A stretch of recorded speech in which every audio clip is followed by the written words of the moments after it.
Assalamualaikum warahmatullahi wabarakatuh. Alhamdulillah rabbil alamin. Wa sallallahu wa sallama ala sayyidina al-Mustafa Abil Qasim Muhammad sallallahu alaihi wa alihi wa ahli baiti tayyibin at-tahirin wal la'natud da'imatul abadiyah ala a'daihim wal munafiqin ajma'in. Video kali ini saya ingin membahas ingin mengisi waktu luang saya, waktu kosong saya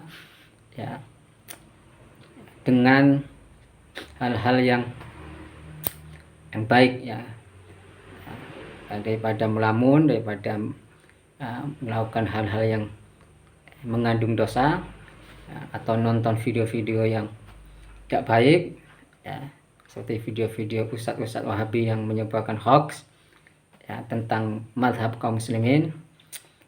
Maka saya buat video ini untuk mengisi waktu kosong. Apalagi Allah Subhanahu wa taala berfirman, "Wa ma khalaqtul jinna wal ins illa liya'budun." Dan tidaklah aku menciptakan jin dan manusia kecuali untuk ibadah atau mendekatkan padaku atau untuk mengabdi padaku. Dan video ini dalam rangka untuk mengamalkan firman Allah Subhanahu wa taala tersebut. Sesuai dengan judulnya bahwa agama Wahabi hukumnya najis lahir dan batin, najis fil haqiqah.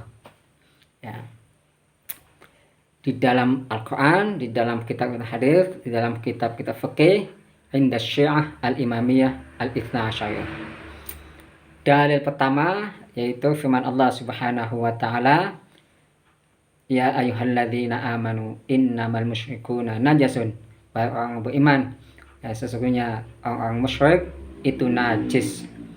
Fala yaqrabul masjidal haram ba'da 'amihim hadza.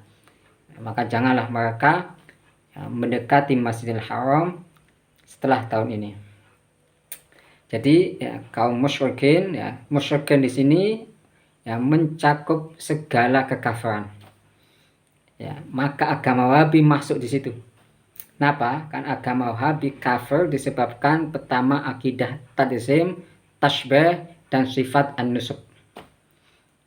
Jadi agama Wahabi masuk dalam ayat tadi yaitu kafir tadi yaitu disebabkan akidahnya yaitu akidah tadzim, tasybih dan juga sifatnya sifat an-nusuk. Dan perlu diingat juga bahwa yang mengkafirkan agama Wahabi ini bukan hanya Syiah, tetapi juga ulama Ahlussunnah wal Jamaah, salafan wa khalafan. Bahkan Al-Imam Asy-Syafi'i beliau juga termasuk mengkafirkan agama Wahabi, mengkafirkan orang yang berakidah tadzim, tasybih. Bisa dicek di kitab-kitab Ahlussunnah wal Jamaah yang banyak. Salah satunya di kitabnya Imam Asy'uti Abdul Mansur, kemudian juga di kitabnya Ibnu Hajar Al-Haytami, kitab Al-Minhajul Qawim, kemudian juga di kitab Imam Ibnu Rif'ah Kifayatun Nabi.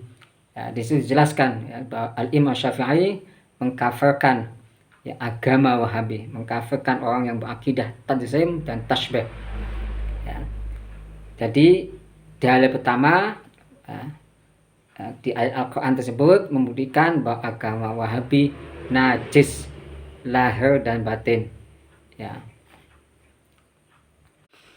Kemudian dalil yang kedua, di dalam kitab-kitab tafsir Syiah, kitab-kitab hadis, kitab-kitab fikih Syiah, bahwa orang yang berpaham atau berwatak an-nusuk atau nawasib, bukan amil nawasib ini enggak bahas nahwu sarf, bahas akidah. Orang yang berpaham an-nus atau nawasib itu telah disepakati di dalam mazhab Syiah, mereka adalah yustalzamu al-kufr wan najasah, dihukumi kafir dan najis. Jadi yang berpaham nusuk, berwatak nusuk itu yustalzamu al-kufr wan najasah. Jadi kenajisan agama Wahabi lahir dan batin, najis secara maknawi dan hakiki, itulah khilafah bainal ulama, ijma' ulama Syiah. qaulan wahida. Jadi najisnya agama Wahabi ya. Jadi kalau misalkan tangan saya basah ya, nyentuh ya orang Wahabi ya, maka najis tangan saya.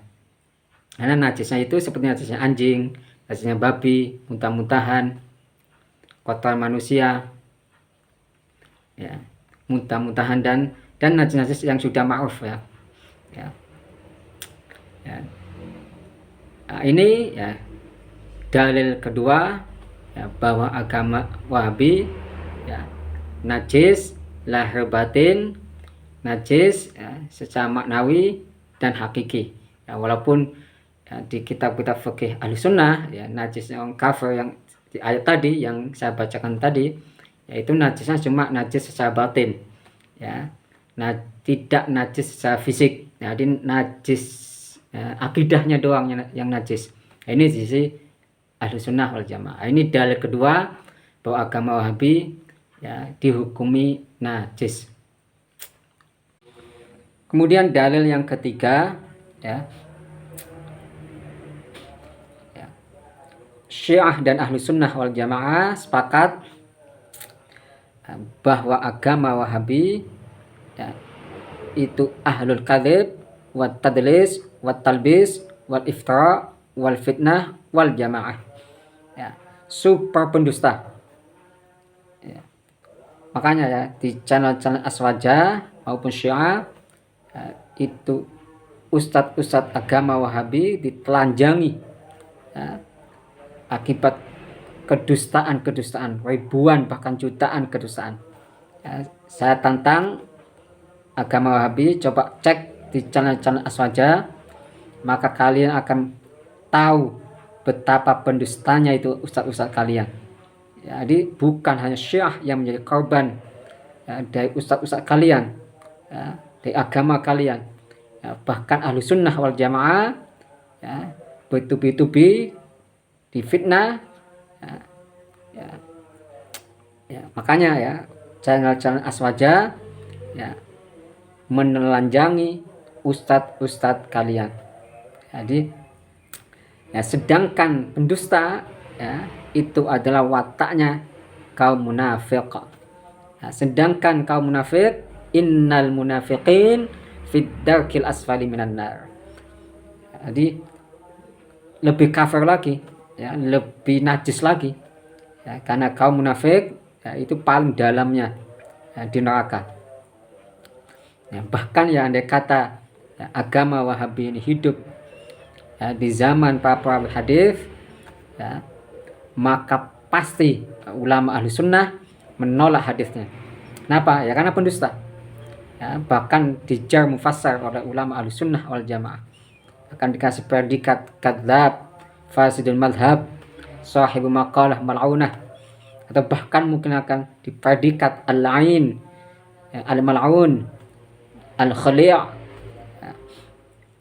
ala la'natullah ala nawasib wal wahabiyin.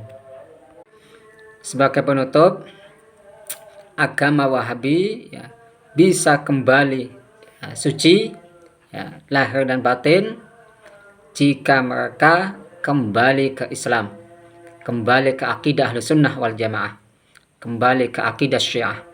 Ya, nggak usah Syiah lah ya, takutnya ya, kejang-kejang, takutnya semaput nanti. Ya, jadi agama Wahabi bisa kembali suci jika ia kembali ya, ke Islam, kembali ke akidah Ahlussunnah wal Jamaah. Wassallallahu ala sayyidina Muhammad wa alihi at-tayyibin at-tahirin. Walhamdulillah rabbil alamin. Wassalamualaikum warahmatullahi wabarakatuh.